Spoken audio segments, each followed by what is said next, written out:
Um, Good evening, and thank you for joining us in this new adventure or misadventure. Uh, Early days, the jury's still out. So we have a bit of a different casting to our previous adventures. We have Naomi and Sharon, which you may recognize from our foray in Barovia, but tonight we also have Sharon and Katie. Oh, Katie's also in Barovia too. My bad, Yeah. my bad, my bad. But we had Jared. So welcome, Jared. We hope you Thank you. stay and you don't die too soon. That's how it starts. It happens. It happens. But in Ask this Katie. galaxy, we have Bacta. So and Bacta is one of those things that pretty much is a miracle cure. If not, we have called them. So which are it's equally good, but far more expensive. And tonight we're going to be playing Star Wars using Edge of the Empire system, which is the system from Fantasy Flight that now it's under Edge Studios. So correct me if I'm wrong, don't hate me, because I know people from Star Wars have very strong opinions, so don't shoot at me. Um, but yeah, now there is a couple of interesting things about how we're going to be playing this game. Um, the game is the time span where this game is going to be played. It runs parallel to shows such as The Mandalorian or the newly released Ahsoka. But we are going to be using brand new non-canonical characters. Yes, you may recognize some of the names because the people that the characters that are going to be playing um, they have been part of the galactic history. They know somebody or they are acquainted with someone else or have seen in passing so and so. So, despite the fact that this is a galaxy, um, there are very recognizable names and that have a lot of relevance in the world. After all, they're heroes of the rebellion or very famous villains, such as Admiral Tron, that hopefully nobody's going to throw it around in one of their stories. Um, but yeah, so be kind with us and stick around for the stories. I'm pretty sure that you will get a laugh and a smile out of them. So that's one of the things. The other thing is part of this game premise is that each one of us is going to be taking a turn as game masters, which means that all of us will have a character, but will be narrating a story. So when each one of us is narrating, it's the story that has been crafted. Um, the character that we will be running, it's sort of be part of the would be around. Um, they will be companions of the adventures and misadventures, but um, the spotlight is going to be more on the rest of the people. It's more like an extra or a helpful aid, and that's going to go 5 times since there's 5 of us. So yeah, hopefully you will enjoy that too. So without further ado, if you please can introduce yourself. So um, I'm going to go from left to right um, based on whom I have on my screens. So the first one would be Naomi, which character is Amaya. So what can you tell us about Amaya? So, Amaya Saracen comes from the planet Darylin, which was, I guess, in Imperial space, and it was therefore like an Imperial conclave until, I guess, after the fall of the Imperial Empire with the Battle of Endor. And not too long after that, the natives eventually rebelled against their Imperial overlords, their evil overlords, and threw off that yoke of oppression and became a member of the New Republic. The interesting thing about Amaya is that when... Shall we go into history as well, Miguel? Or shall we leave that all a mystery? Don't go too hard on it, but yeah. Don't go too hard. Okay, so Amaya is... she's primarily a scout. That's what her skill set is. She is... and pretty much has spent her entire life traveling through different terrains and finding things of value. So she is a scout, but she's also a force sensitive person. So she has some understanding of the force. She's got some, dare I say, skill in the force, but she is by no means well trained in the force. So, and I believe that as well, whatever prompt you in this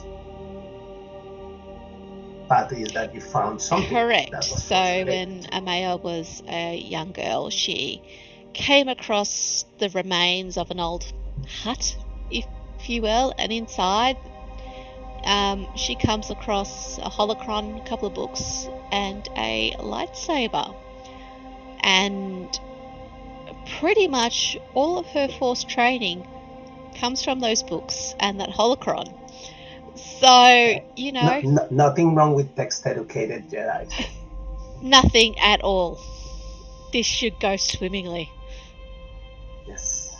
So yes, that's how Amaya has learnt about the Force and has learnt to harness the Force through textbooks. Let's see how this goes. All right. Sharon or Miss Basia. Yes. So my character is Vazianesso. She is a former slave, although perhaps with her obligations it's more like to say that she changed masters. She is a perfectly, completely and utterly legitimate business person who specialises in moving goods and people quickly and quietly where the need be. Very well. Not force sensitive, just perfectly legitimate business person. Yeah, sounds like an upstanding citizen. Yes. Perfectly. Jared.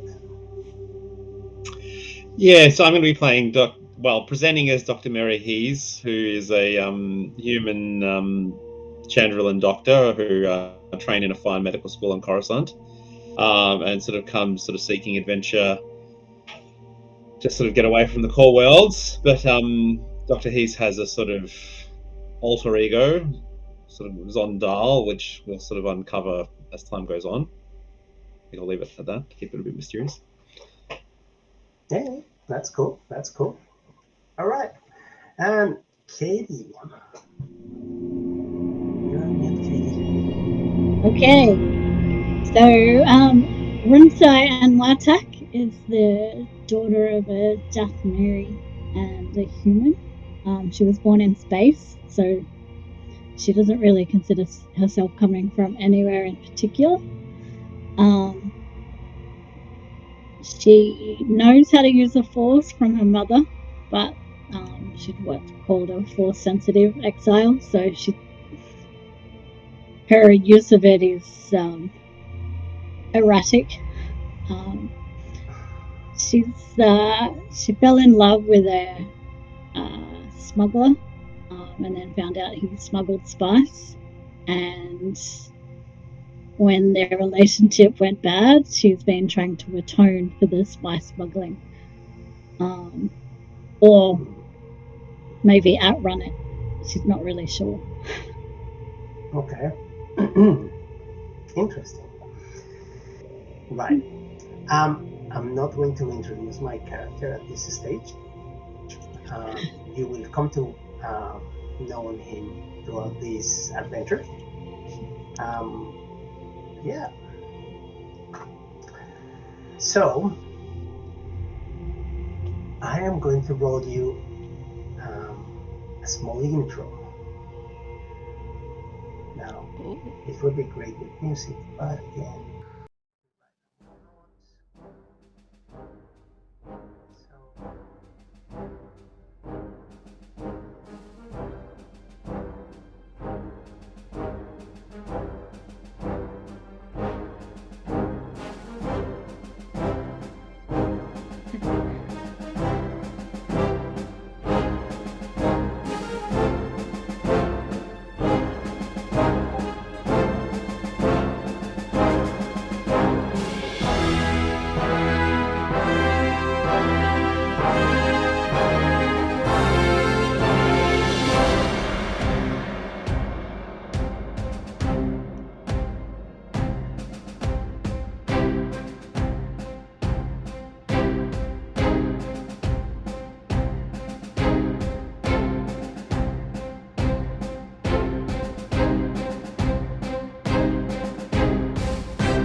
so all of you,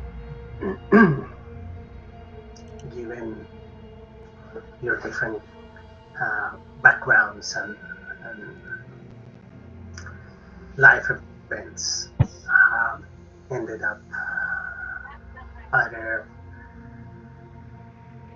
as potential hires for the New Republic or something that is called the outreach missions.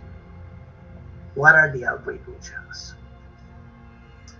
After the Empire fell and the rebellion started investigating on the files, they came to realize that actually the Empire spanned regions that were in close proximity to the unknown regions, and that there were other developed civilizations in the vicinity, and all what they knew of the rest of the galaxy was the Empire. Therefore, their perception was a bit skewed, potentially tainted, but also they have been manipulated into believing that the Empire was an all-powerful, all-encompassing structure. So, in the wake of the research, the New Republic came to realize also that a lot of these missions were carried out with terror acts in front of them, like, for example, inflicting a plague into the inhabitants of a system just to turn up a couple of months later when the population had been decimated and offering a miraculous cure and then gaining an instant foothold and the goodwill of the people. And as part of this, they have found a system called Hikuntra. The system Hikuntra is of particular notice and interest for some parties because it has ruins, it has materials, but also it has a very advanced technological level, comparable to the well, based on the reports that have been made public so far. The technology of their capital world is pretty much comparable to the one that is in Coruscant. So definitely, it's an advanced civilization that has a very thorough understanding of mechanics and technology. So, as part of the more vital outreach missions that are being proposed right now is the Hicontra mission. So, for this mission, you are part of what is considered the second contingent.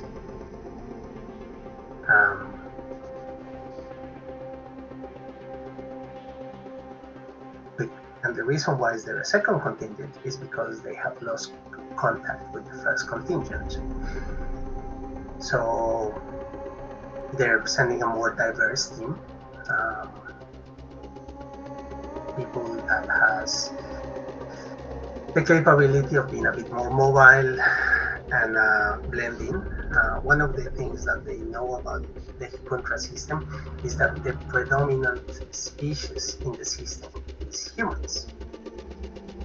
However, there are humans with slight genetic modifications, and but they're not sure what this entails because they're reading second-hand reports from the Empire intelligence system. So here you are, Vasia, they have told you that you are like the support ship, and this is your crew, the people that is going to be running your crew. And you are to support the main, not frigate, but like a yacht. Pretty regal, pretty ambassadorial, completely chrome out.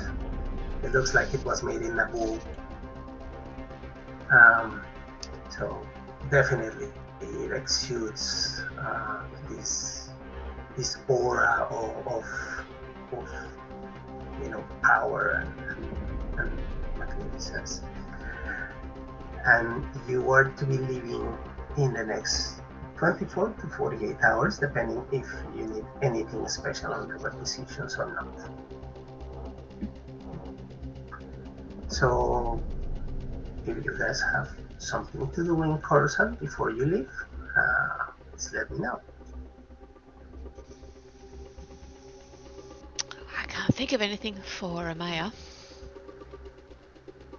Vasia, is there anything that you want to do before you head off into the depth of the space? I don't think so. Unless there is some cargo that also needs transporting. No, you're actually full of cargo. Because there are things that have been sent out, like goodwill elements, books, fibers, electronic schematics, all sort of. It's think of it the sort of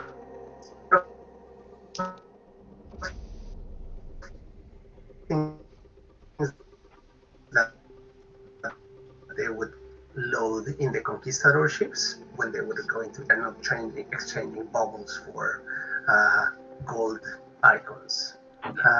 Dr. Mary, anything to do? Yeah, I think Dr. Mary would be sort of scouring anything in the archives on Coruscant about these genetic mutations, like any previously published papers, any information might be found, if any. Good. Okay. That brings us to our first roll of the night. So, let's go through the mechanics of how things work here. So, Dr. Mary Hughes is going to roll You could be using a couple of things. You could be using xenology, or you could be using medicine, I believe. Would that sound reasonable? Yep. Which one would you prefer to utilize? I'll go with medicine. Yep. Okay. So in ooh, geez, really good medicine.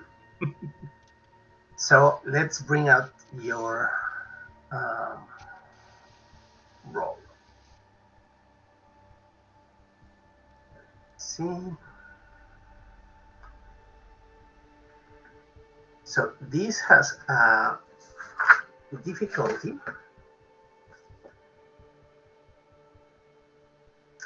This has an average difficulty, which would be 2 per up. One thing before we start throwing dice, we need to generate your light side, dark side pool. So let's take a step back. Let's okay. So Amaya and all of you roll me one light side, dark side point. Oh, sorry, one light side, dark or dark side die. Okay, you can. So there we go. Okay. There we go. Yep. Probably should have not have rolled that one.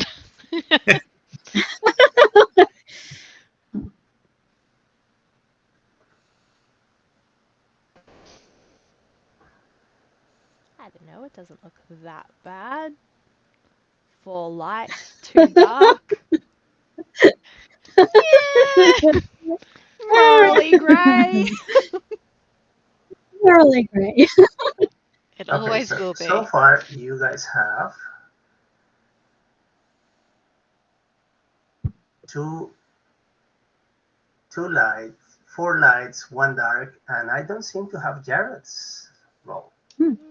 He got Oh, 1 it's dark Mine as there. came through well. as a It's dark. Yeah. Yeah. Yep. Hmm. 4 lights, 2 darks. 4 lights, 2 darks. Okay. Yep. Very well. 4 lights, 2 darks. Cool. All right. So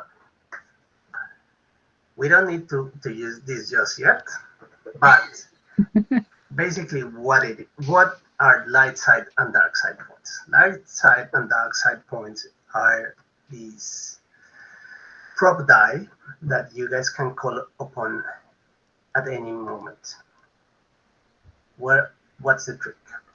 You have to call it before you actually roll or declare the end action or commit to the action. Better express. Why? Because this actually influences in your favor. If it's a light side point in a roll of skill or attack, what it does is upgrades your die by one level. Right now, what do I use the dark side points? To make your lives a bit more miserable, or to make the enemies more challenging, right? So every start of session, we will generate a light side and a dark side pool, and the points will flip from dark to light to dark, so on and so forth, right? Um, and eventually, you know, everything gets consumed several times over the span of a game. There are no particular restrictions with it, as far as I recall. I might be wrong, but um, yeah, it's all good as long as you call it before you commit to the role. Um, and oftentimes, if the role is relevant enough, I will ask you if you are done or if you're not going to use outside points or anything to influence your check. Okay? Okay. All right. So now that we have established that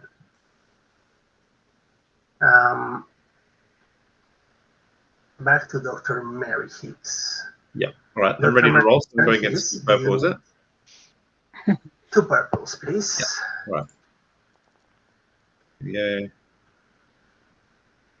Yeah. That's great. So I think I think Dr. Mary has quite a bit of success kind of digging up some papers, I guess, from that. Like, finds some interesting data. Yeah, I don't know. I wonder what I might find. I would tell you if I could see what you have rolled, but for some reason you Speak of the devil and he shall appear. look at that. You had 1 triumph, 1 success, and 3 advantages. That's a Nailed pretty good it. roll. Okay, you actually, as you were going along in your research, um, you managed to come across an encrypted file from the Empire, from the Bureau of Security, that actually says that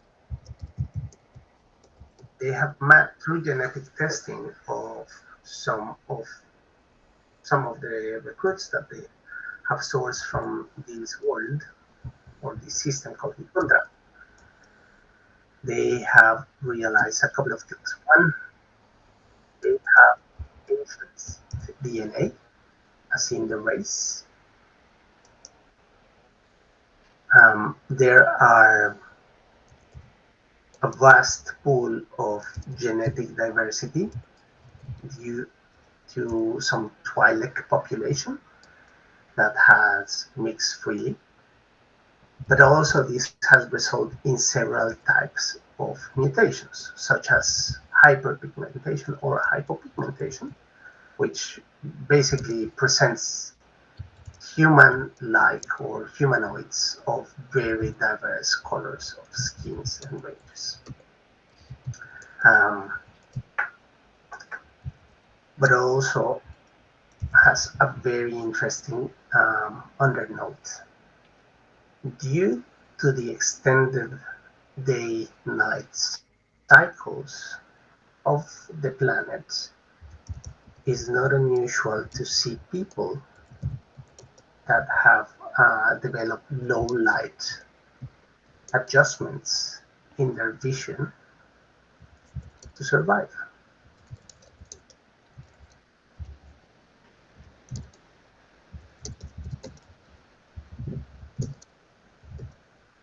So all of you have been called to a meeting, which is also like an introductory dinner to um, your work team before you depart in the morning. Um, Katie, were you going to be doing something before you guys head up to the Oh dinner? no, I'm quite looking forward to leaving. Okay. So Yep. Cool stuff. And very well. So the dinner.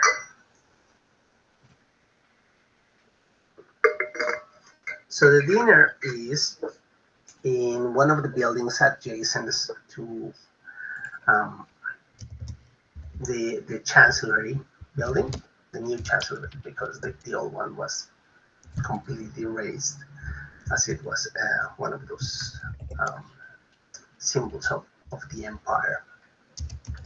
Um, and there is you guys are not the only outreach team, but the table where you are, as are all seated, is basically your work team. So, Sharon, can you describe yourself? Vazia is Actually, kind of average height for a Twi'lek. She's got kind of sky blue skin. Tends to wear a lot of pink.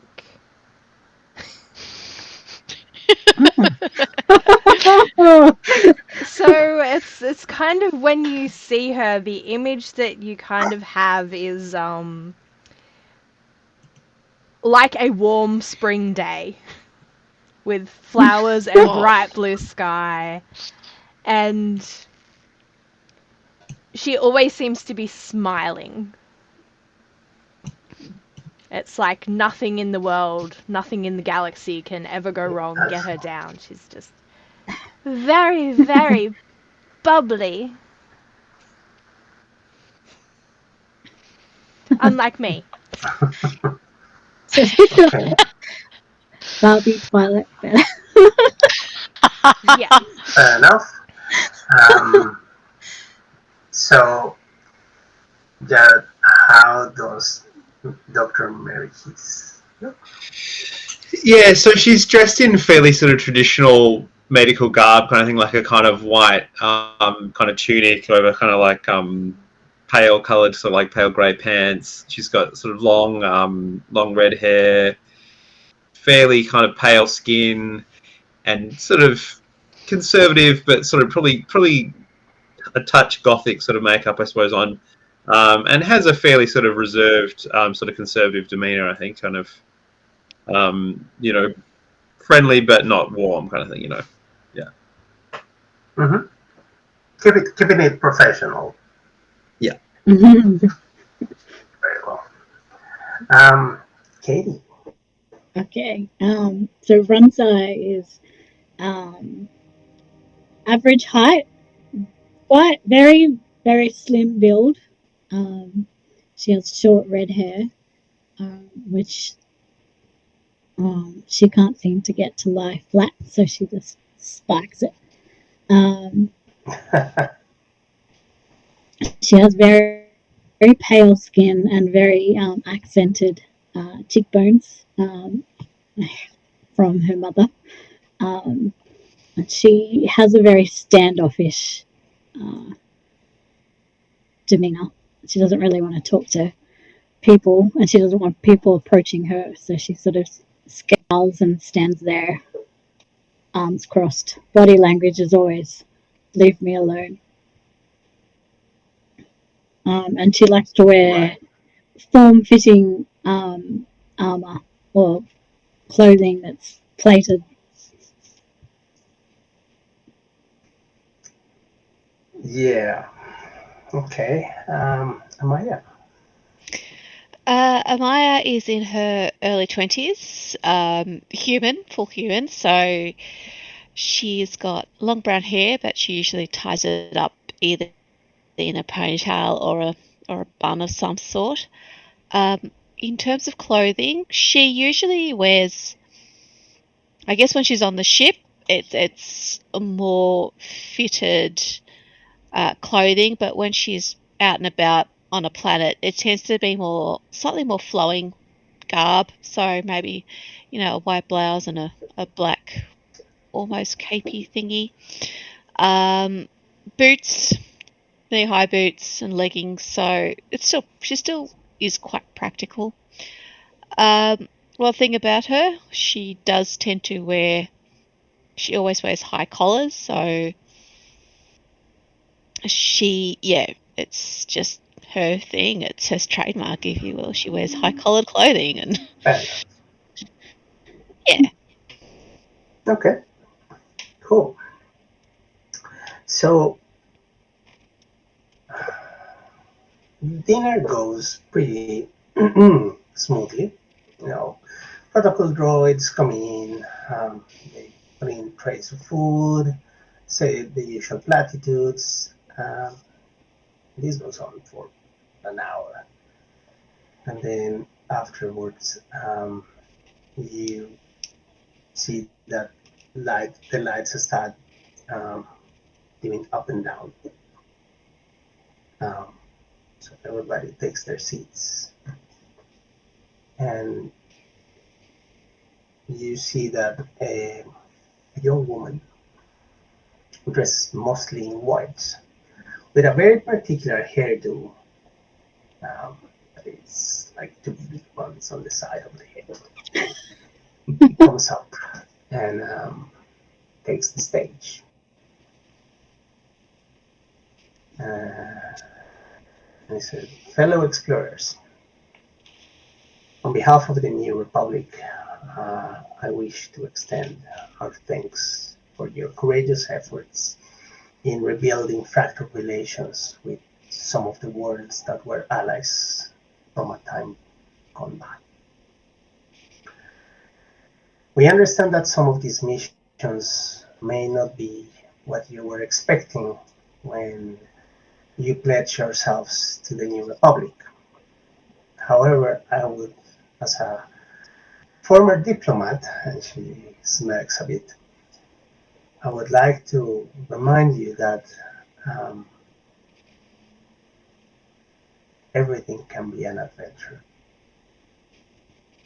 And in this light, I wish you all the best in your adventures. May the force be with you. And she raises a glass and toast to your good fortunes. And then a golden plated protocol droid comes home with her. Oh, princess, you're running late for your next appointment. Yes, 3PO, I know. Skulls down the drink. May the force be with you, friends. If you come to need anything, please report quickly to home base, and we will do what it can to support your efforts in the outreach. And she walks away,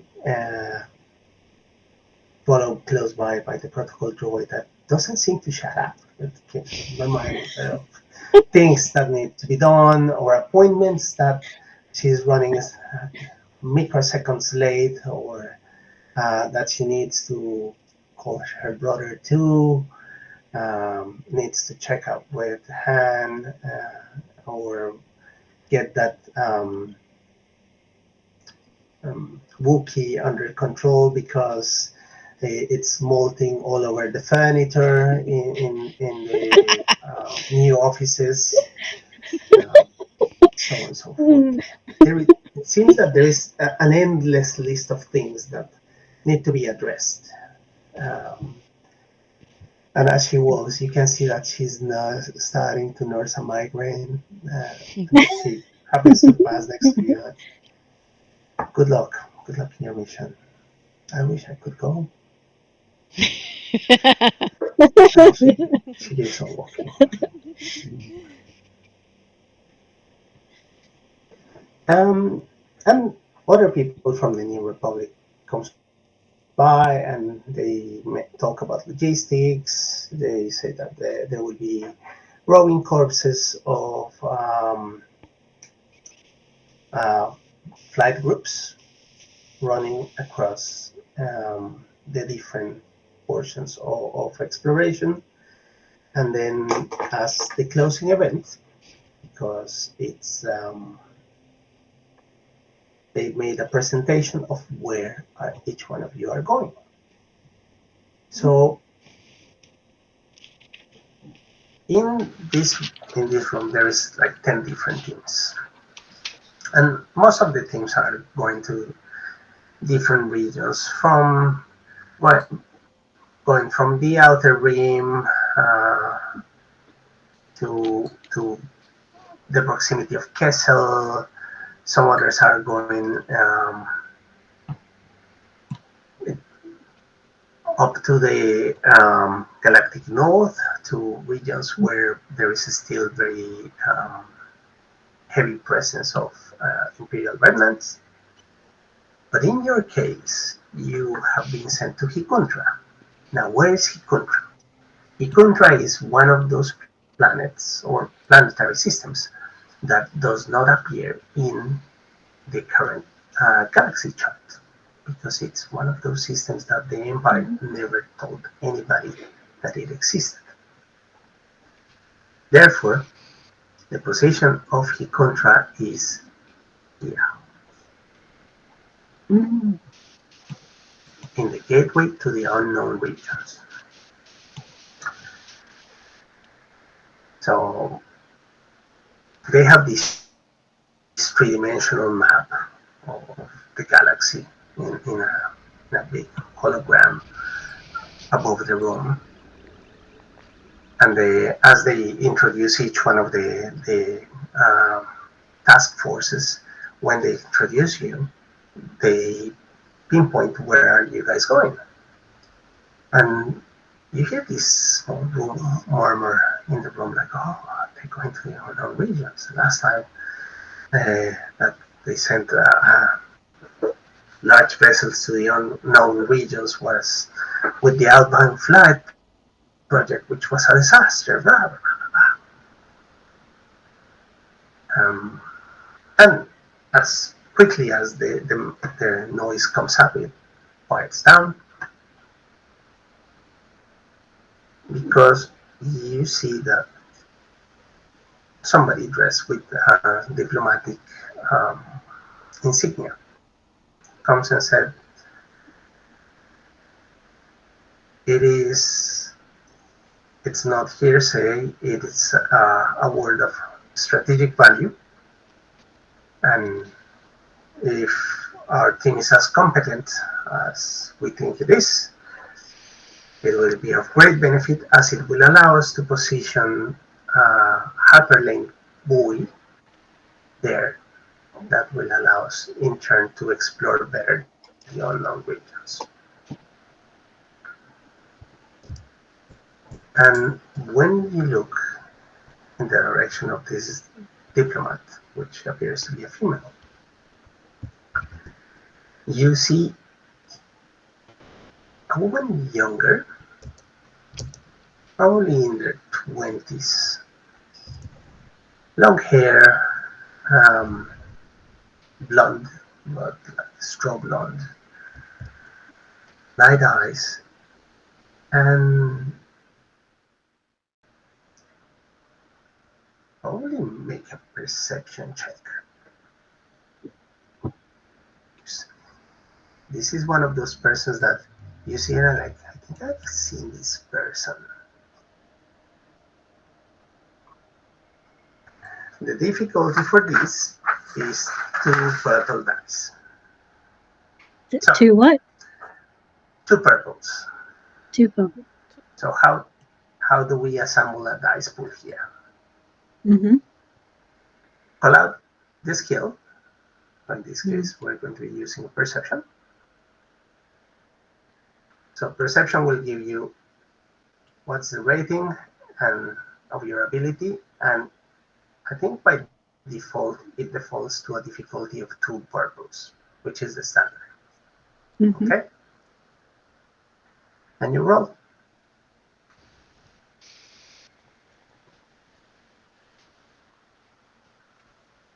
Okay.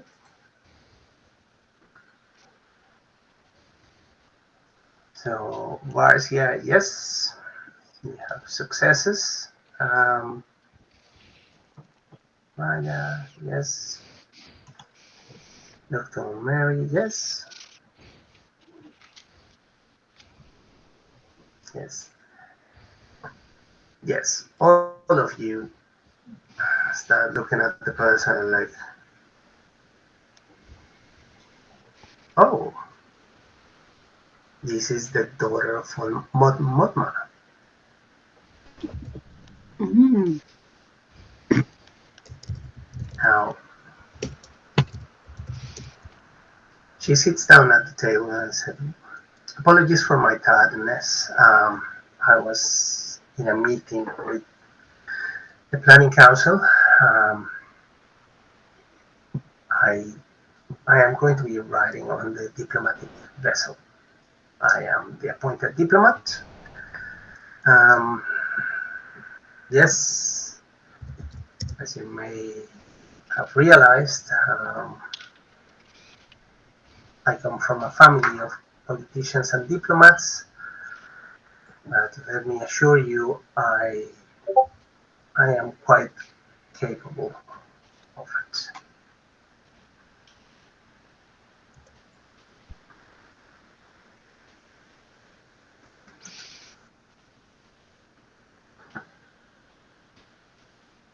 Her name is and her.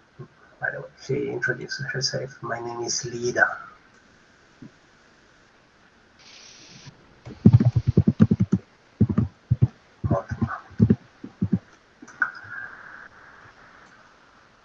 Um, we, from the initial conversations that we have had um, with the people from Inhikuntra, um, I'm not expecting anything bad to occur. However, well, we are taking a rather diverse contingent as there was some issues with the first advance. What do you mean by issues? Well, we've lost contact with most of the mission after a couple of weeks. Okay. Most? Were they attacked? Nothing seems to be indicating that, but we cannot get hold of them. And well, all their communication systems were encrypted with personal codes. So if something happened to them, uh, it's likely that they may have not been able to access communication, or if they were absconded from they were supposed to go. So, if you pardon my expression, you are a bit more worldly than the first mission that we sent, and you all have very different skill sets, ranging from healing and medicine to more mundane ones. And so she smiles quite warmly. Um, they are a civilized world with a high level of advancement. So, what the first reports advise is that their capital city is very similar to Coruscant, but not with the same density of population. Therefore, we may assume that there may be crime of some extent, and parties that will not be favorable of engaging in an open exchange with the New Republic. But we won't know for certain until we hit the ground. So sleep well, and we'll depart in the morning. Thanks. Looking forward to the challenge.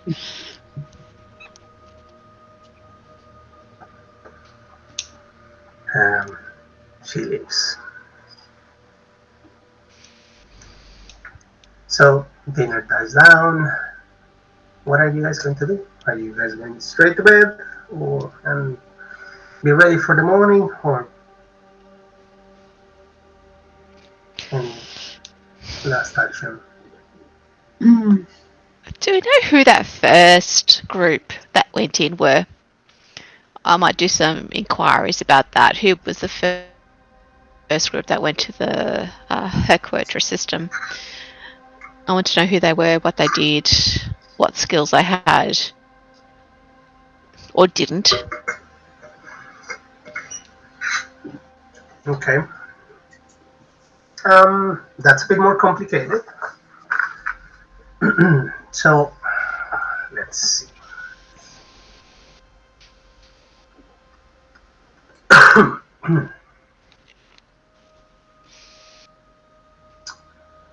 In this case, probably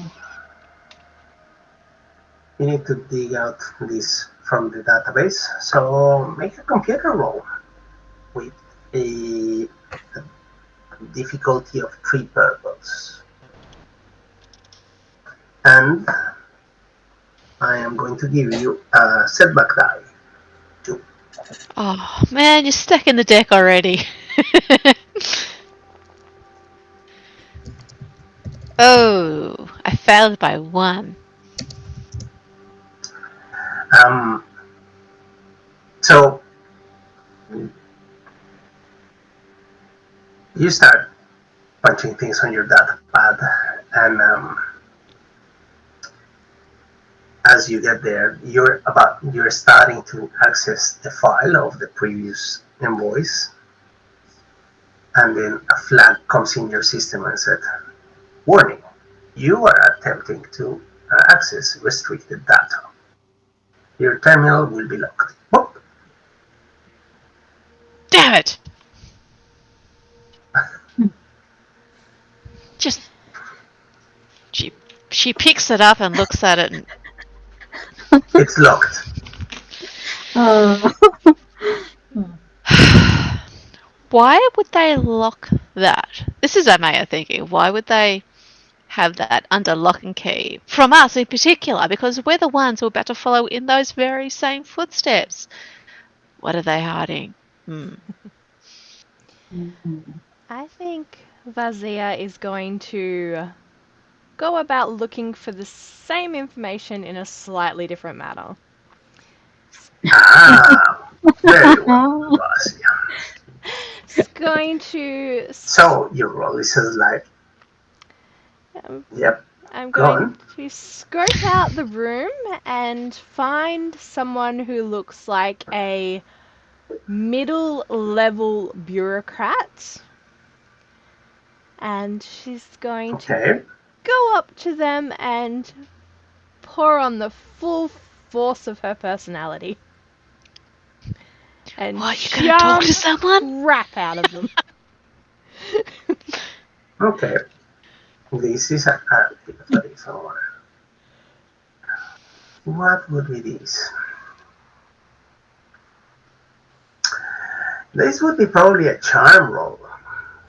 Mm-hmm. Heavy on the charm. Heavy on Yes, the charm. just laying it thick on the guy or girl. Lots of ham and cheese on this one. So yeah, um, that would be a 2 purple difficulty. Mm-hmm. And if you have anything that give you boosts on charm, oh, feel free to I believe I do. add it. I think you do, yes. I have a disarming smile. There you If go. it is opposed. Um, no, and I believe that you also have kill it with kindness. I do as It well. removes setback dice. Yep. Alright, make your charm roll. Difficulty 2 purples. Wow. Holy crap. 5 successes. Yay! Woohoo! Out of the palm of your hand. Well So done. tell me who are you chatting up? Is it a male or a female? Who are you talking to? It's a female, young, Okay. the kind that looks like they're just that little bit gossipy and lets things slip.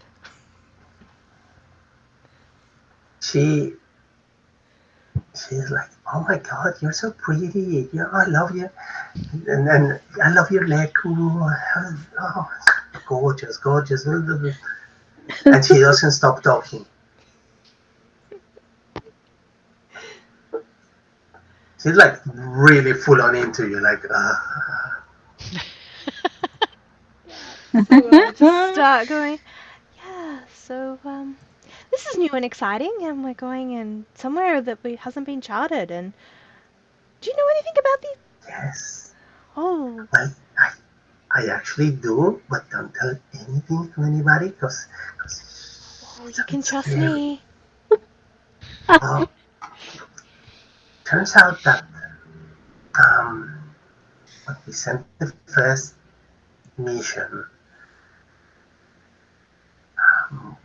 we didn't send probe droids ahead, and it turns out that there is some form of disease that it's in all the atmosphere of these planets. Oh. And they all contracted it, and they're in a deep coma in the capital of this world. But don't worry, it's perfectly safe. We've already talked with them. We've passed some of our genetic material so they can synthesize a vaccine. So when you guys get there is going to be an initial medical, and basically they're just going to tailor the vaccine, and it will be fine. It will be fine. It's fine, okay?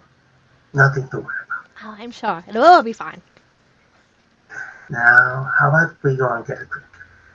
Oh, I might have to take a You, you, rain check on that, my lovely. oh, We but do have why? to Leave leave in the early in morning, the you know. morning. And I have to prepare my Just a ship. quick one. It's my ship. She's a lovely ship. I know. Well, you can show me the inside of your ship. Oh. Well, how about when we get back?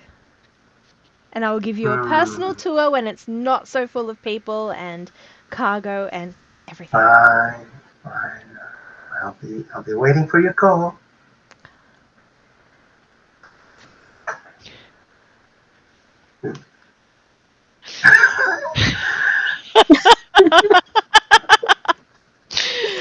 Oh my lord, Oh that my is so gosh. not Sharon.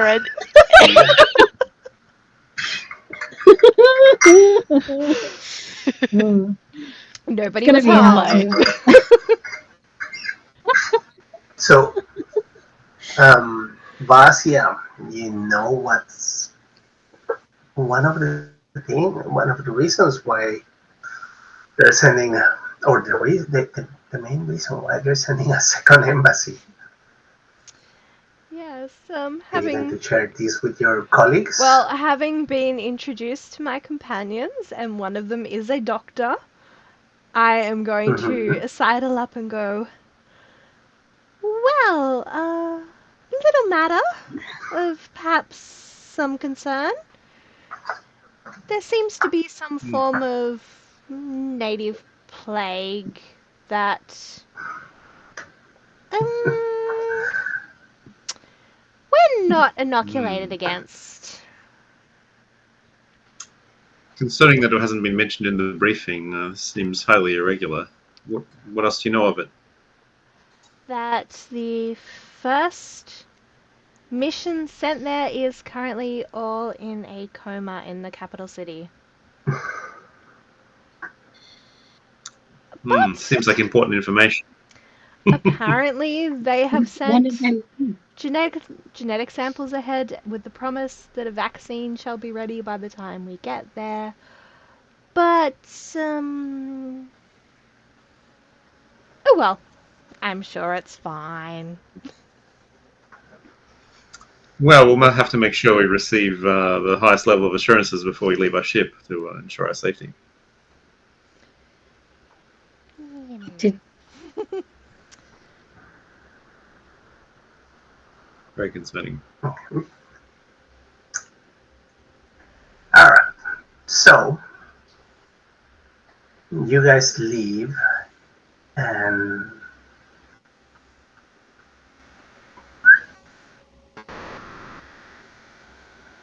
oh, so the trip lasts roughly a couple of weeks, and you you do it in several legs, to minimize the stress on the consumables of your ships. And the last stop that you um,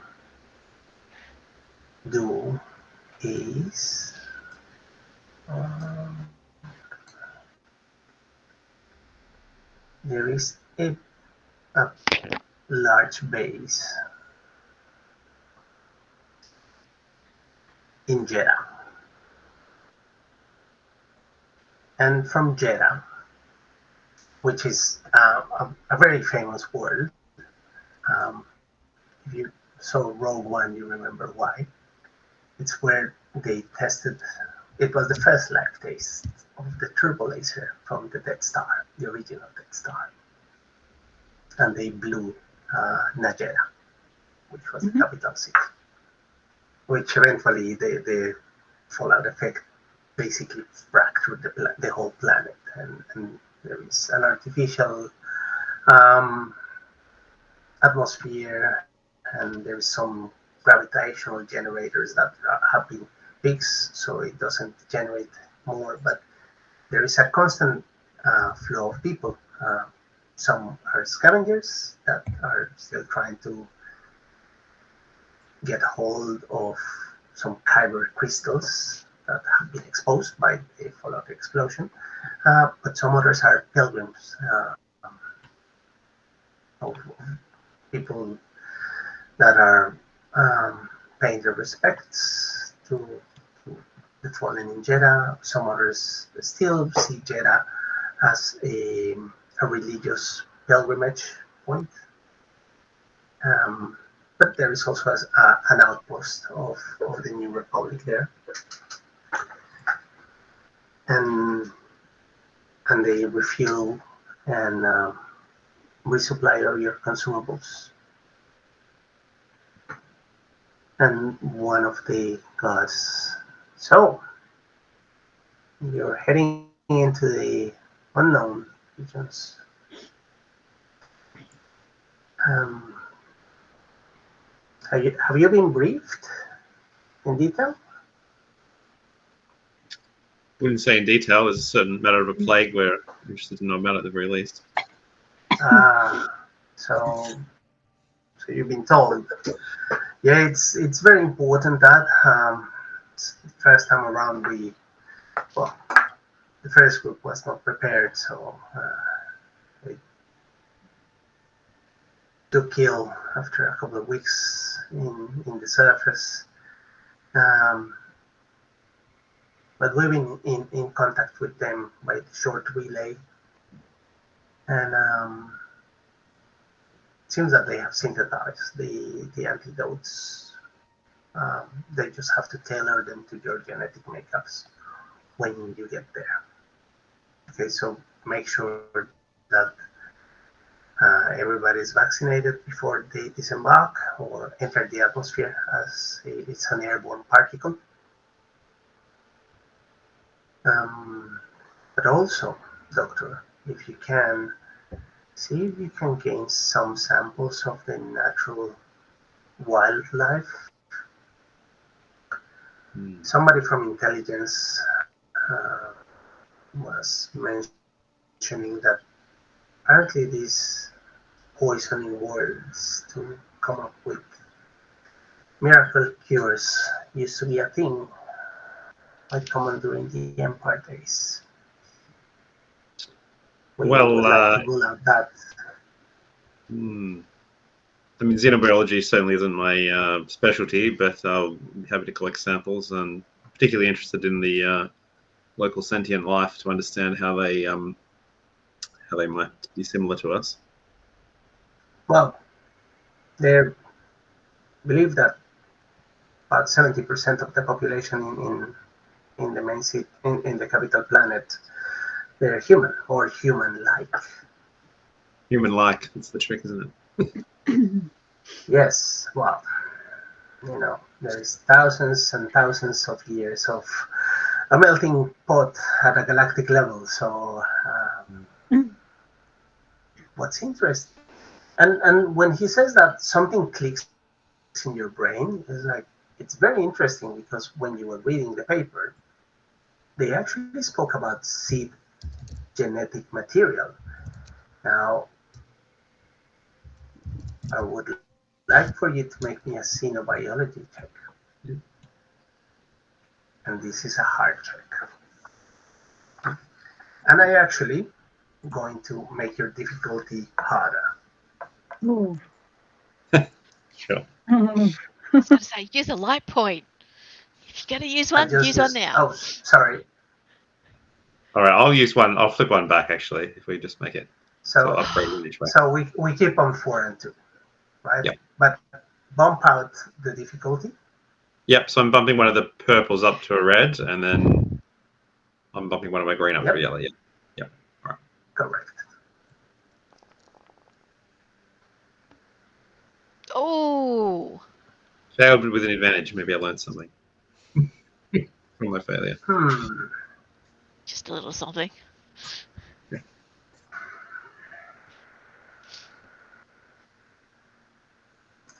I'll give you a little bit because you have an advantage.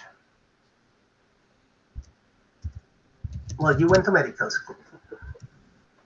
You know that the seed race is one, or has been determined to be one of the original settlers in this galaxy, or one of the original races that were able to travel through hyperspace lanes. But you also remember that in the area of the galaxy that you inhabit, which is probably about 60% of the known galaxy, there is no trace of them.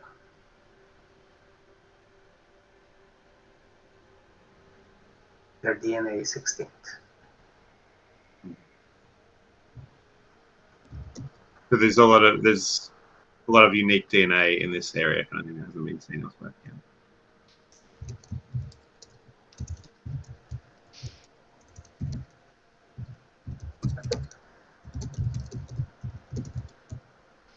And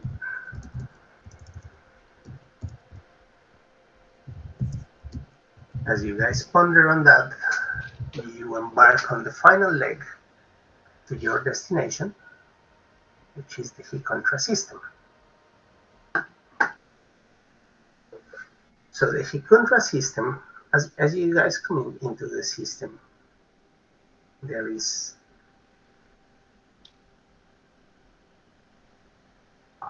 because you're used to yellow stars or red stars.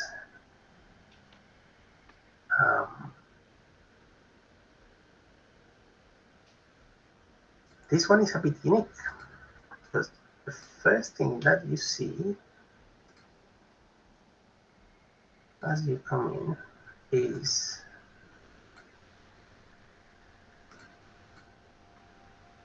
the star, which is a blue giant.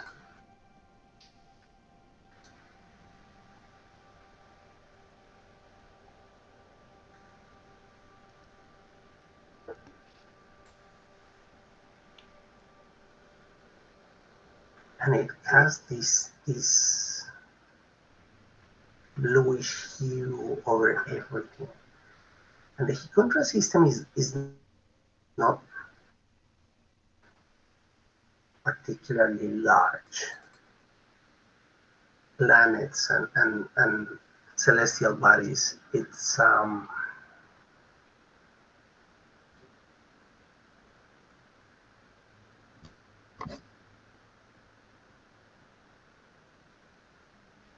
not as extensive as some other systems that you may have visited. It has 8 planets in total. So it has 2 planets that are too close by to the primary star, 3 planets that are on the optimal belt, and 3 other planets that are in the cold zone. However, what your scanners, what your passive scanners register is that there is life and technology in all of the planets. Plus, there is some planetoids or asteroids that are floating around the system that also appear to have technology in them. As you get into the system, you get hail in the comms. And this is flight control. Please, pilot, identify yourself? This is the Nightfall of the New Republic. Believe you're expecting us. Yes. Welcome, pilot. Please proceed to orbit the fourth planet, denomination Nedeso. I'm sending you a beacon. Um, we will provide an escort for you and the main ship. Anything in particular that you need to declare?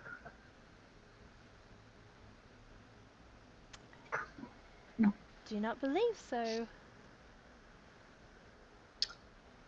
Very well.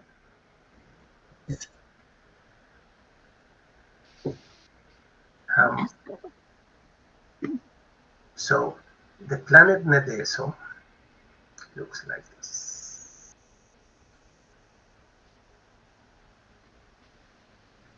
And it's roughly about the size of what it would be Jupiter,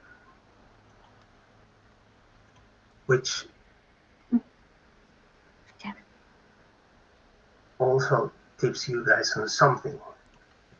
The rotational speed of the planet is very, very slow. So as your Navi computer starts getting readouts from the buoys and everything, you come to the realization that for the planet to complete a full rotation, it will take about a year. Mm.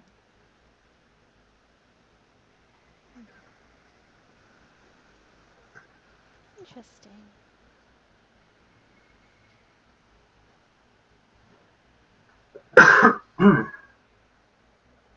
So both you and the main vessel are orbiting, and somebody from flight control helps you again. Said, we are sending the quarantine corps to do medical inspection on you, so we can grant you admission to planet side. Please stand by. Acknowledged. We will have our doctor wait for you. And you receive a communication from the other ship like, hey, they're sending a doctors for the immunizations. I hope that you guys are okay with it.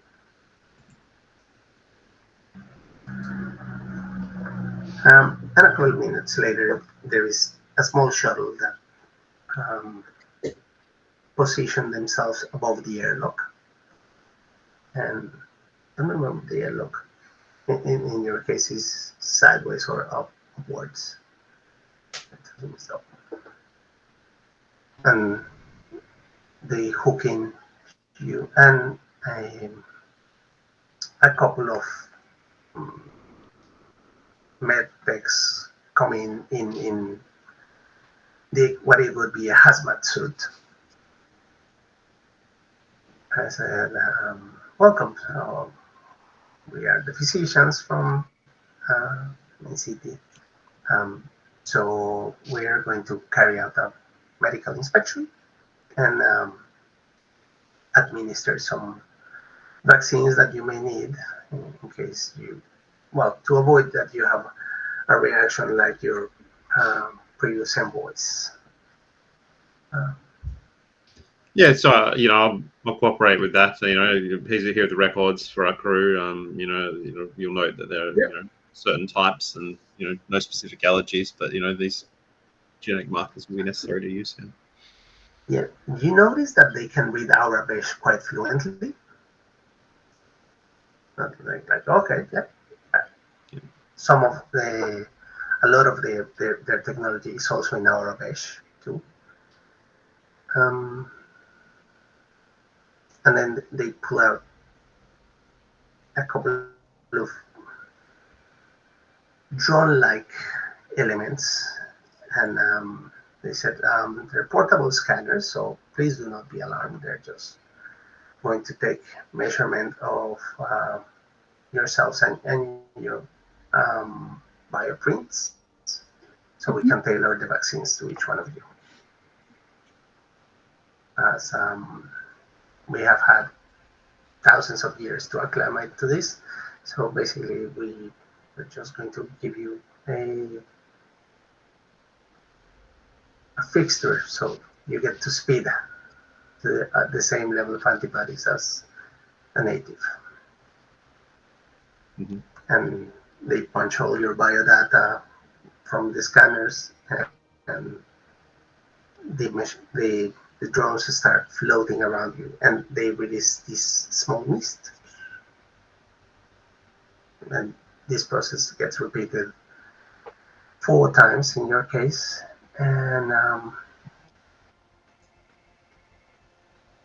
and once they tested that yeah, anti levels are correct, they pack up everything, um, sign something in one of their data pads. Um, who is the captain of the ship? Oh, that would be me. This is my ship. Can you please sign, ma'am? Okay. Well, you're responsible for the life of your passenger, so yes, you're the authority right now. What a scary thought.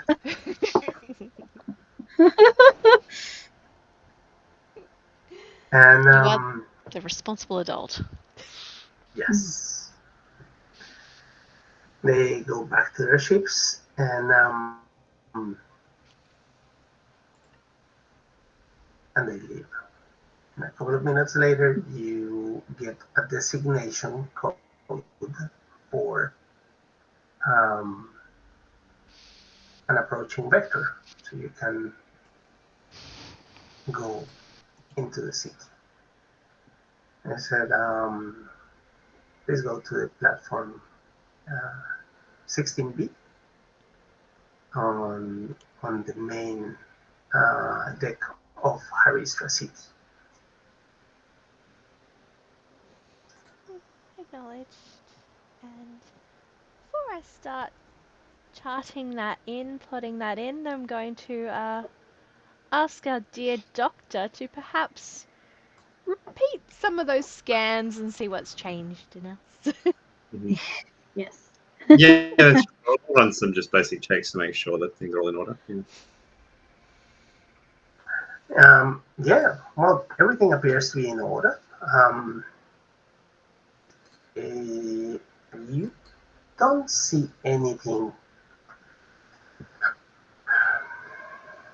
radically change. It's in layman terms, yeah, it was an mRNA vaccine type. Mm-hmm. It's something with a little bit of rewrite of your DNA. And Yeah, so I just reassure the crew. Everything seems to be in order. everything seems to be. Nothing to be concerned about. Vaccines are We're safe. going to die. Not yet. Yep. Not yet. Not because of this. But it hasn't altered our DNA or anything. Okay, so Sorry. as you fly into the platform, you see this. Oh, Oh, there we there go. we go. Oh, You were saying? pretty. So the city of Haristra is it's on the day side, and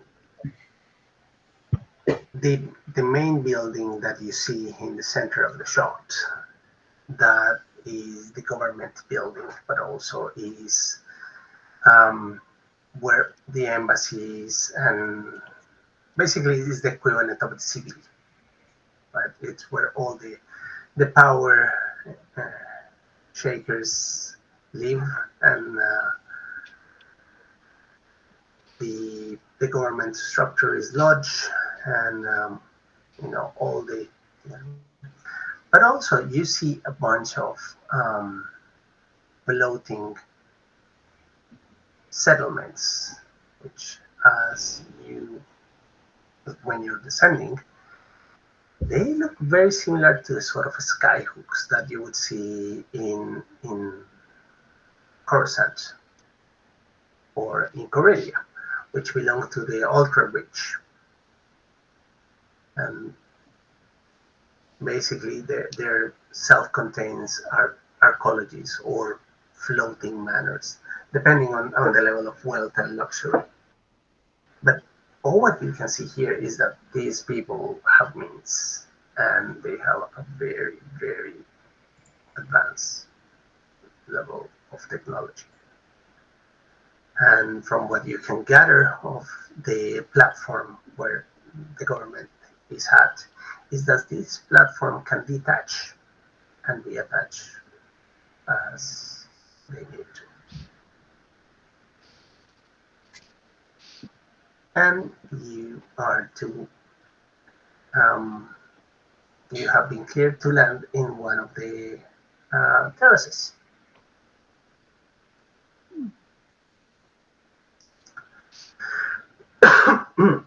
So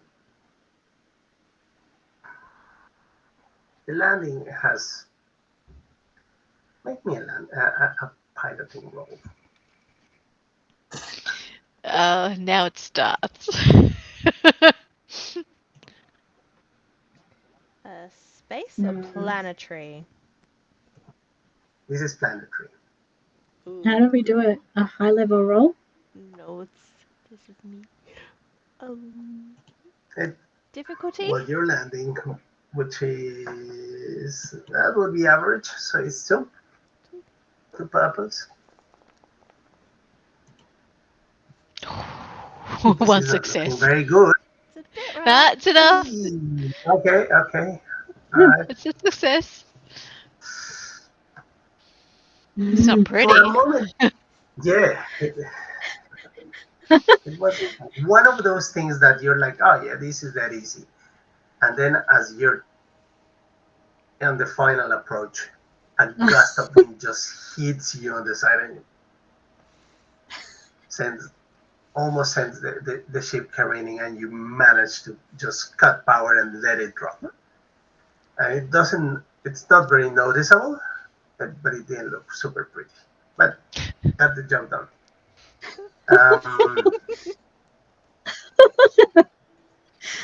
yeah, you see the pilot from the other ship like look at you like, oh, with me.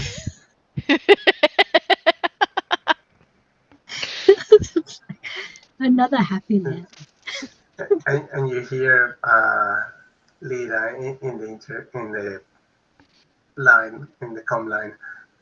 Everything okay with you, support team? That look a bit wonky. Nav computer glitched. We'll have to have that looked at. Sorry. Very well. We'll speak later. So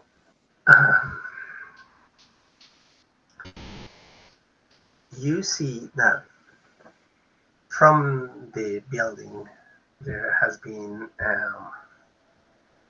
like an honor guard deployed, and when the ramp comes down from the other vessel and your vessel, um, the doors open, and you see a number of persons dressed in very formal attires come walking out. Like, as a group of envoys, but also you notice that there is a person in the middle that they seem to have this ring of space where nobody is in close proximity to that person. It looks like this person has some level of importance. And initially she's wearing like some sort of veil, and then the same crosswind that almost threw your vessel off blows away the veil. And you see this woman.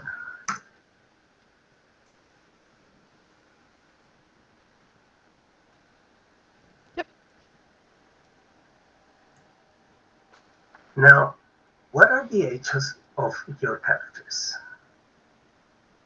Is any of your character more than 30 years old? Mm-mm. No. I think mine would appear around 30 years old now. Would her actual age would be more or less? Probably around there as well, yeah. Have the Okay. experience and trained and everything. What about Vasia? She'd be getting there, if not. Okay. So Vasia and Dr. Merrill,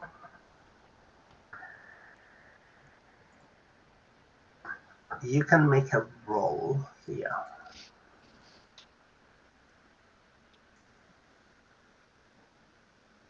Well, actually, you two can make it be.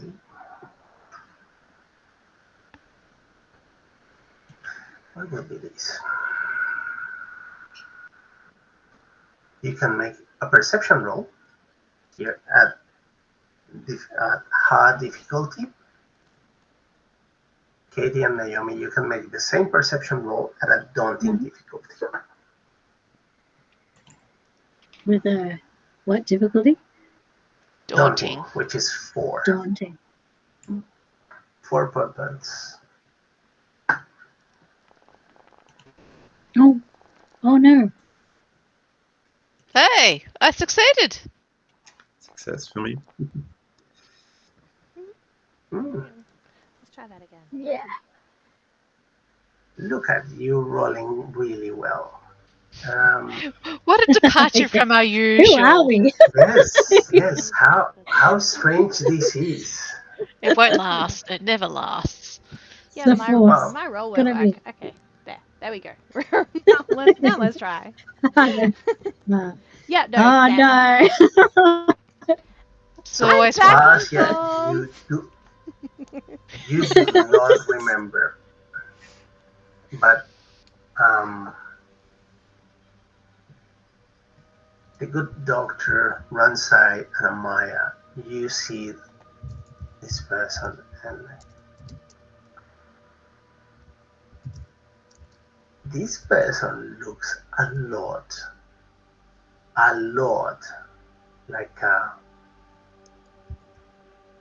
former senator that was also a queen from a planet in the inner.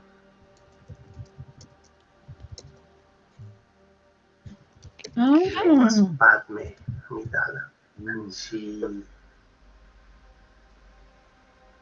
she is remembered or has a certain presence because she was known to be a pacifist, and she was one of the persons that opposed the empire and its predatory instance. And towards the end of the Clone Wars, she died. It's believed that she was assassinated, and that was one of the things that propitiated the empire taking over. So she looks really similar to this person. We're not thinking she's the same person that didn't really get assassinated, or Well, everybody knows that Padme Amidala died, and she's remembered in at least in Naboo like one of their national heroes, or planetary heroes. Mm. There are scholarships with her name, and you know, And this all woman would those. look far too young to be sort of like her. Yeah. That's No, it actually looks like an older version of her. really If you were going to compare timeline wise, Patty Amidala okay. died when she was about in her mid 20s or thereabout. Mhm. So we Um, could think like maybe she secretly faked her death and she's ended up here. Like that's an interpretation we could make. well, it A could be clone. if she would have not aged more than 5 years in the span of 30 years Right. that So the this is Empire an older. left. Okay. Okay. So maybe like it could be an older relative or something. Yeah, is it a sibling? Uh, Could be. well, it could have been related to her. It could have been the long lost child. Who Or a knows? coincidence, of course. You know. Or a coincidence. Or a clone. Everything is a clue. uh, isn't So it? she she comes and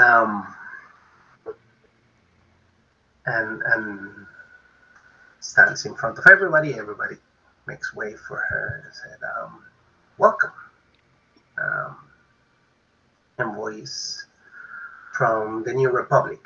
Um, I am the regent of the the Contra system. My name is Arita, or Regent Arita. Um, I hope we can come to a good understanding and a positive relation as we had previously with the Empire, who turned out to be great allies of our planetary system.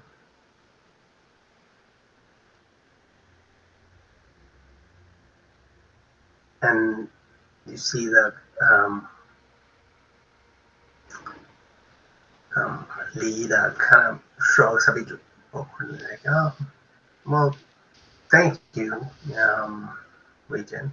Um, we'll do our utmost to make sure that you have us on as good esteem, if not better than the Empire. After all, our desire is also for peace and prosperous relations. And after, you see that they are both engaging at diplomatic level, and they're starting dancing around each other and poking and probing and the innuendo. And after the initial tenseness, you see that both of the retinues kind of relax a bit. Even a, one of the guys from the bodyguard scheme is like, it's okay. And they start going into the building. Now, this is where things get a bit interesting. Can you please all give me a vigilance check?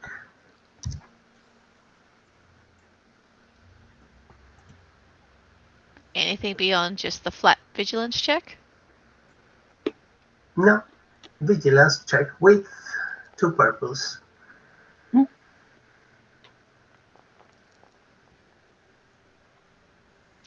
We all succeed. Yeah.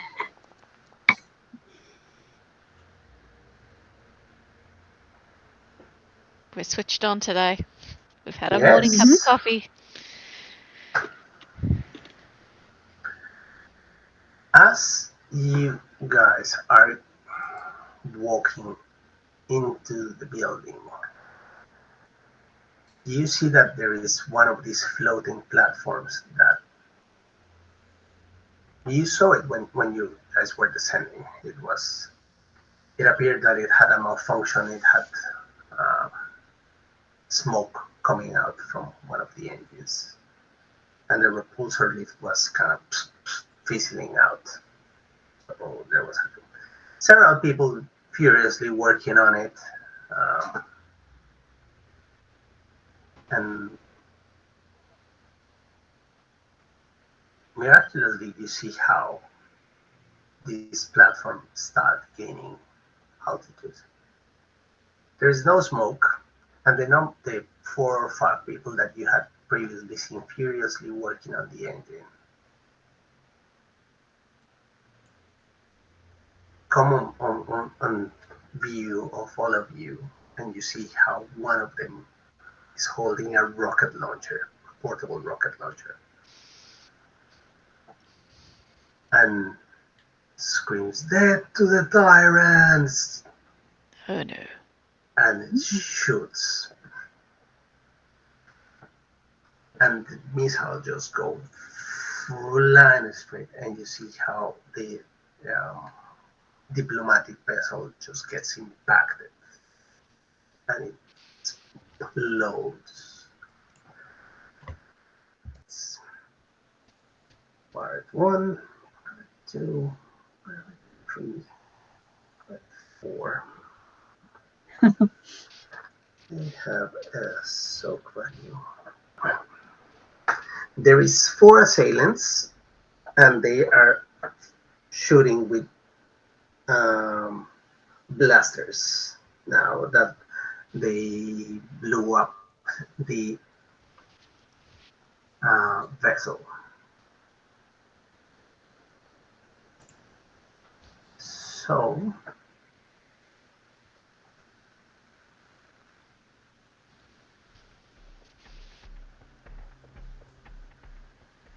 let's roll initiative. So Okay. have you guys rolled your initiatives?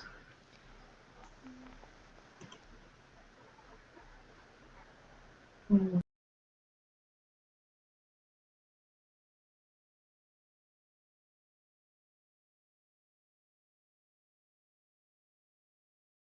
All right. Yep. The other thing with initiative that's interesting with this is that we have like player slots, so we can choose the order. Like so a slot we can move ourselves around as we like. Whoever decides when I want to go first can go first amongst us. Yeah. Okay. So what happens is you guys, the good guys have values, the enemies have values. Now, as long as all of you get to act within a round, it's fine. You guys can negotiate with each other who goes first in what order. Now, there are 2 things that are very important when you're playing combat. First one is you need to keep track of your advantages and your disadvantages. Why? Because when you have extra advantages, that's what activates secondary effects. But also, if you have an overflow of advantage, you get to bump the person that comes after you, or you can improve their dice pool. Okay. Mm-hmm. So, and it usually the comment comes there. So in this case,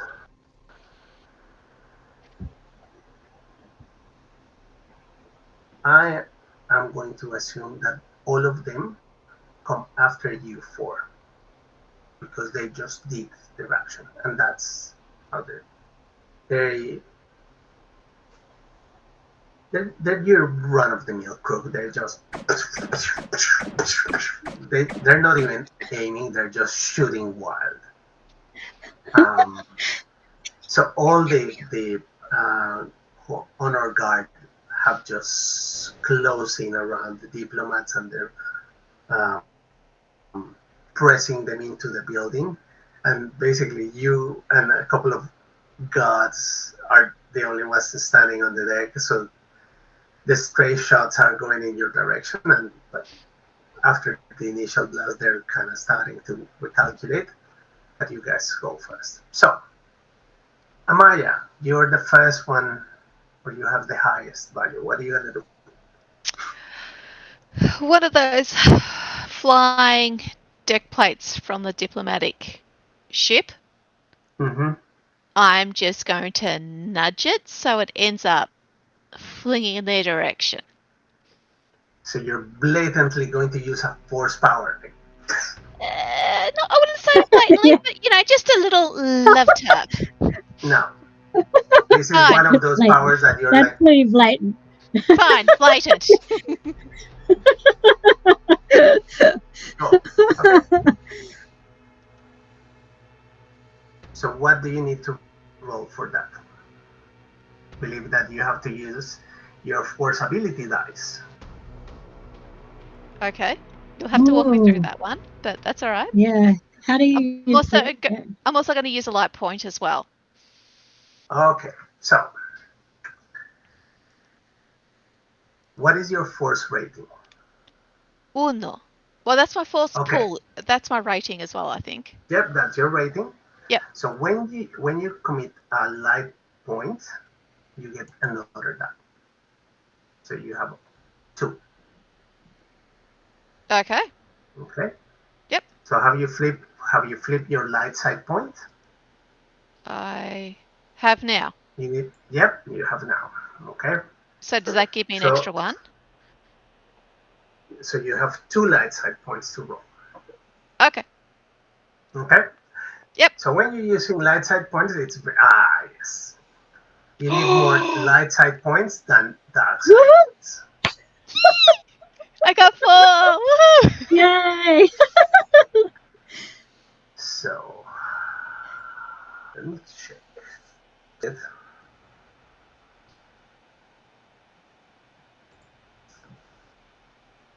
That was a pretty good roll. So let's say that counts. Yes, it was.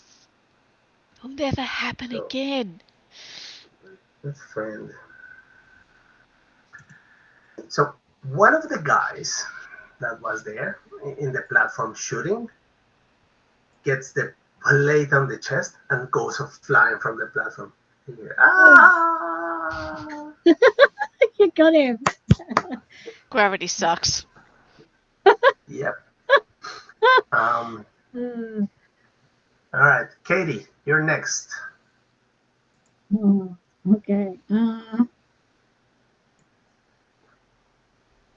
gonna use my blaster pistol Yep. and take a shot at one of them. So, Cool. pew pew pew. Okay.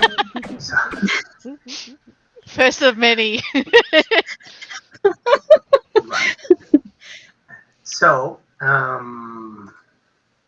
that is a blaster, range Yeah. light. Light. Yeah. So range light, and you have a difficulty of 2. Right. But hold on, Okay. there is some modifiers here. Ooh. Add 1 setback dice because Mm. you guys, there is very heavy wind and the platform is moving or Okay. bubbling. Yep. Ready?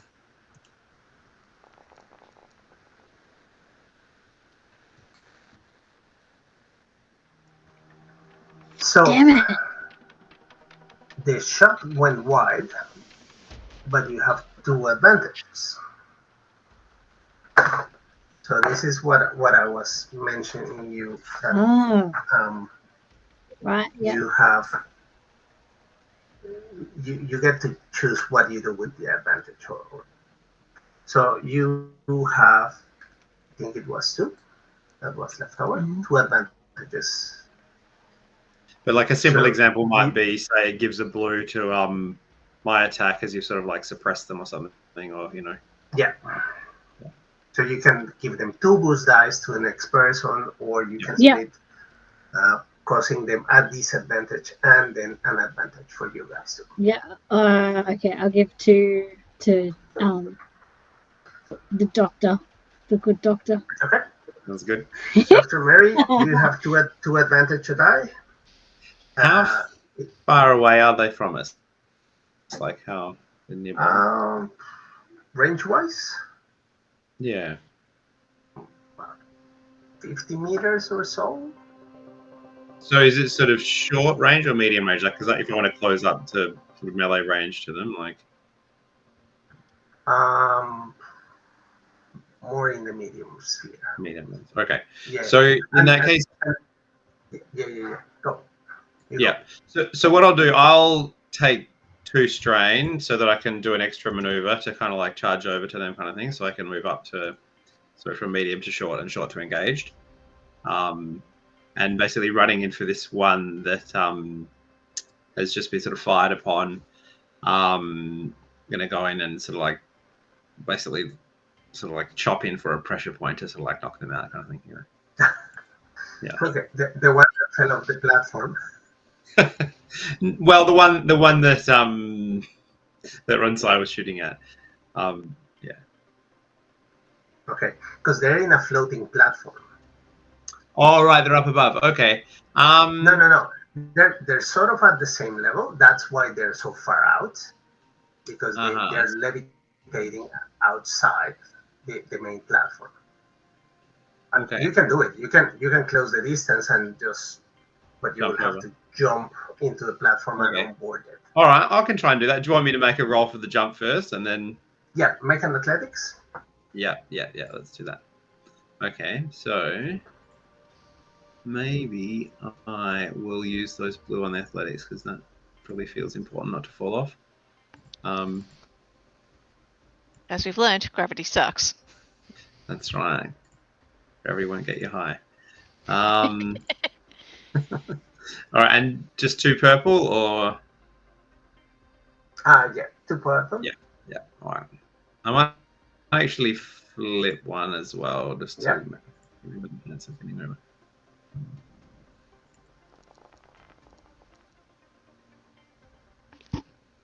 2 successes, 1 threat. Okay. So I could take the threat as another point of strain of sort of getting over there, kind of thing. Okay. Yeah. That's up to you. I had ideas, but okay. Or if you get another idea, yeah. And then, do you want me to just have that as the action and wait, or do you want me to attack as well this turn? No, you can attack.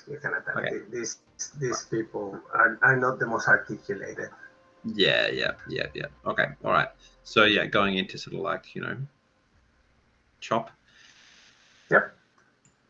Karate chop. Yep. All right. Nice. Okay. So that's.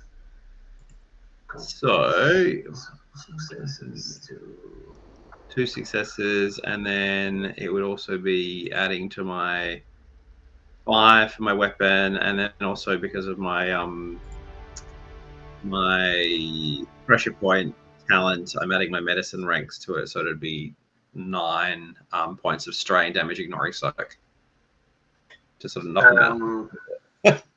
Yeah, the guy just drops like a sack of potatoes. Nice. You guys see it from afar because these are like electro gloves, right? You see how the guy gets so tense, like instantly drops. Nice. All right, that's Dr. Mary. Basia, what are you gonna do? Yeah, I'm just going to fire at them with my blaster. This is not her jam.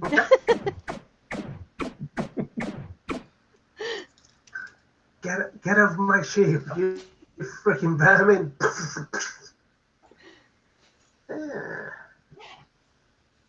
That looks like a lot of thread. Still. One success. That's 7. These guys have a soak of 4. Hold on. So let me count down. So we have 2 pirates down. One that went flying. Another one that dropped like a sack of potatoes. So there is 2. And these guys taking 7 points of damage. Minus their soak. Damn it. So that's a net of 3. Soak is a dirty word. Everybody soaks. Everyone sucks too, but anyway. No. Even you guys, when you guys get damaged, Yes. you still apply your soak. So Good. Good to know. We all get to soak together. That's where my pressure point thing is exciting because it skips soak. Yes. Knocks them out, which is fun. Ooh, clever.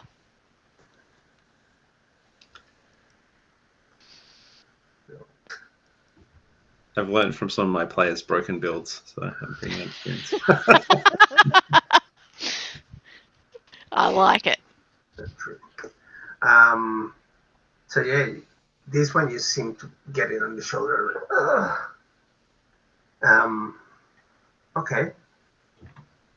So that's all of you.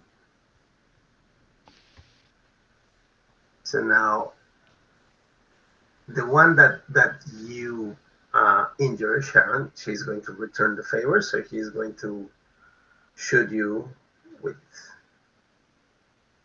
the blaster carbine.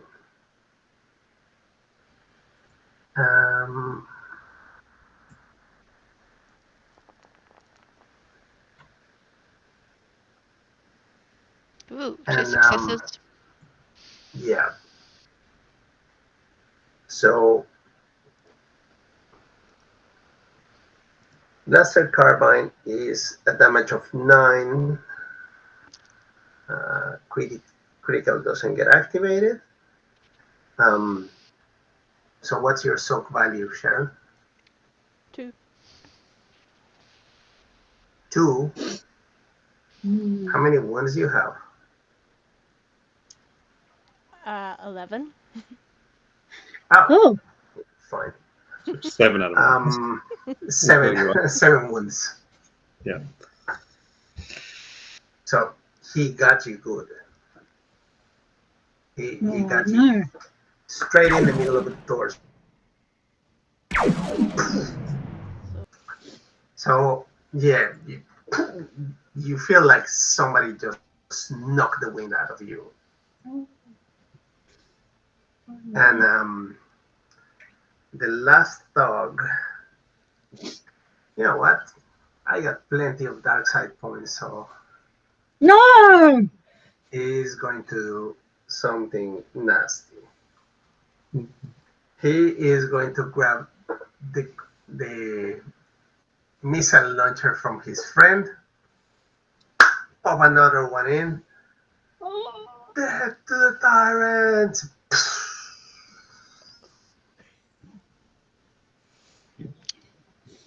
So That's just me. There goes the ship.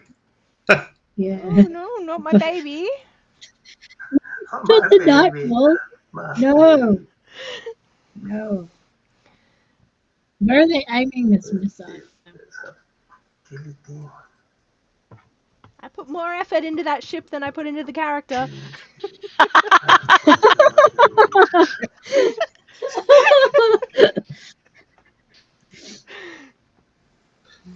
Two upgrades.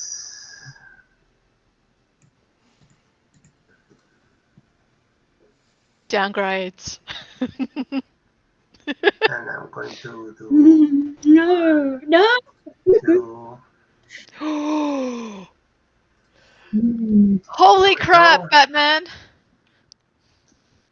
See, but I gave you more light side points. 2! Holy potatoes! Alright. Oh. I mean, technically, we can also flip one on this roll. You can do it on any roll if you want to as well. But yeah. Yes. Let's see where this takes us. And he shoots. Oh, no! 5 successes! No. What? Oh, no. You feel how this missile just flies over the whole lot of you. And it hits something behind you. Yeah.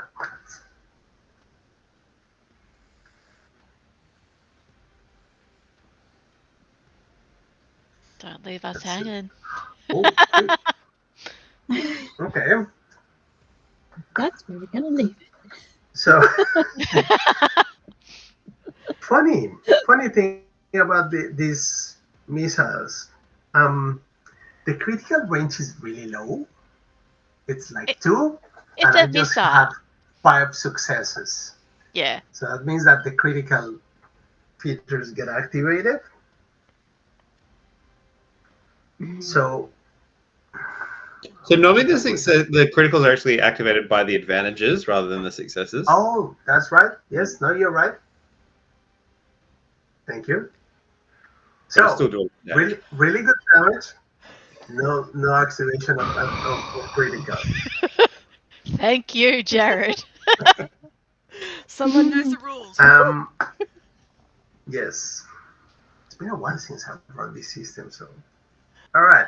So this is what happens. The missile goes over you and hits the ship, Oh, My baby. it's just cringing. No. and you hear. But although it got it really good, it was not as bad as the other one. Probably because the other one may have hit a fuel cell or something. Um, however, your ship has a massive hole that, and it's not going to be um, fly worthy until a whole heap of panels get changed. It'll buff out, Sharon. Don't worry. It'll buff out. Yes, it'll buff out. And A little bit of duct tape. the guy is grabbing another one and reloading to do a second shot. And as he is starting to take position, you see a small red dot pinpointing in his forehead, and, and he falls backwards from the platform. Okay. Who fired Someone. that shot?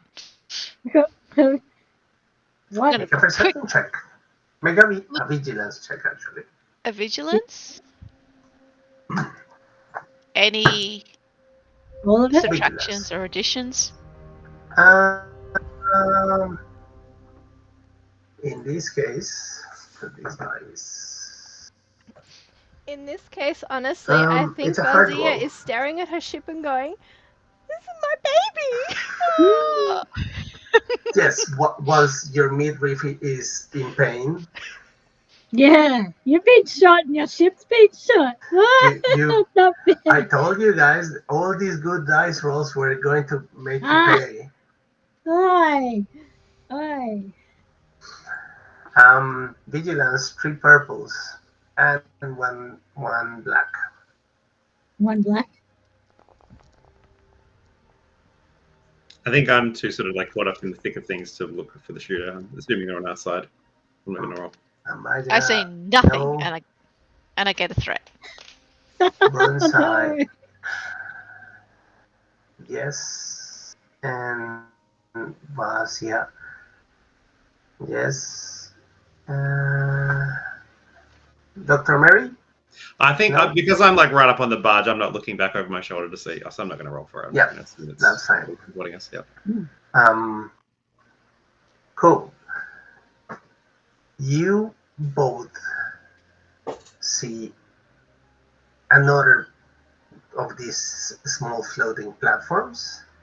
Um, a woman seems to be driving, and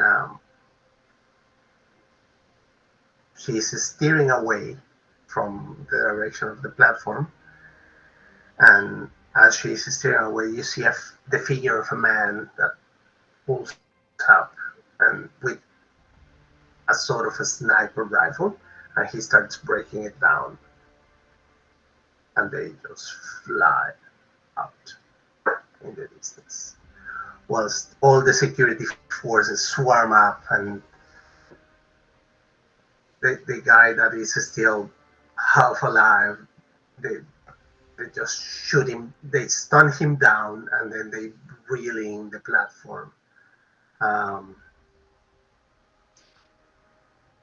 and that's where we're going to live tonight.